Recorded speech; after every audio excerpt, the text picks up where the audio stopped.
We've always discussed, debated the quality of TV programmes, whether that be on a Monday morning at work.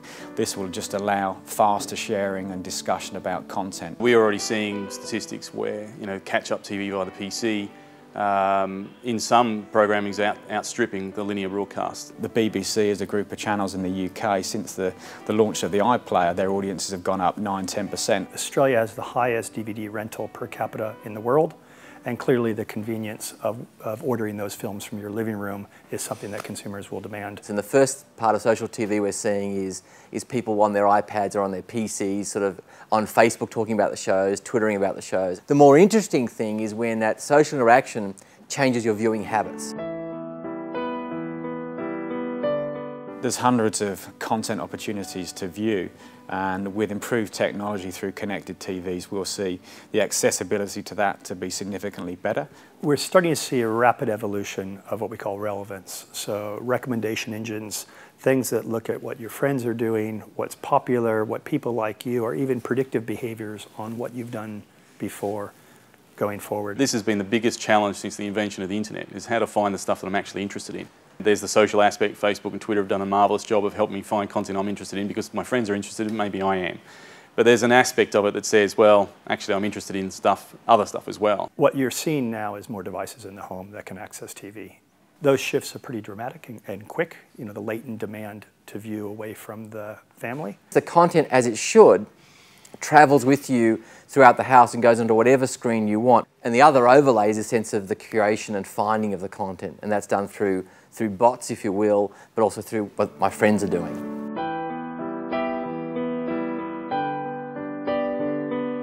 Does it really matter what device it's on? I think to the younger guys, no, it doesn't. It's not appointment television for them. They're not sitting in the lounge room going, okay, it's 7:30, I'm now going to watch this. It's, I've got my smartphone in my pocket, what is it? Give me the link. The younger generations want to interact now. In fact, it's not after the show, it's during the show. And it's quite common for them to have their laptop, their mobile phone, and the TV all going at the same time. If I look today, I watch my two oldest daughters, when they watch television, they're always playing a game at the same time. Microsoft's been very successful in having Xbox Live, connected to big screens, very social, games orientated, driving content through that and then adapting that to the TV model, so having streaming TV channels. Young people are likely to sort of watch television or watch video content in a more on-demand way than older audiences. If that means that they're watching more video content, that will create opportunities for advertisers. The classic Tiger Woods story of you're watching him teeing off on 14 going down Augusta. He's wearing a pair of kind of Nike shoes, he's playing a Titleist one ball. In between him taking his practice swings, you'll be able to kind of potentially head onto the Titleist website and actually purchase those golf balls immediately. So I think we'll just see the speed of transaction, the engaged nature of the consumer taken into a true retail environment. If we roll forward, where content is available through many distribution channels, direct from the film studio servers, from YouTube developers, and you have measurement, which of course is the key of the internet, you actually know who's watching. You know that this is a young male interested in cars. You know this is a young woman interested in fashion. And so from an advertiser's perspective, your ability to spread your money more effectively over multiple areas and have them critically measured in real measurement terms, not proxies, you'd have to say that the ROI for the advertising dollar just goes through the roof. The unique part of digital is the ad-serving delivery, so sort of 5 people looking at the same content see 5 different adverts, and as that starts to come into television-style content, that will make the difference.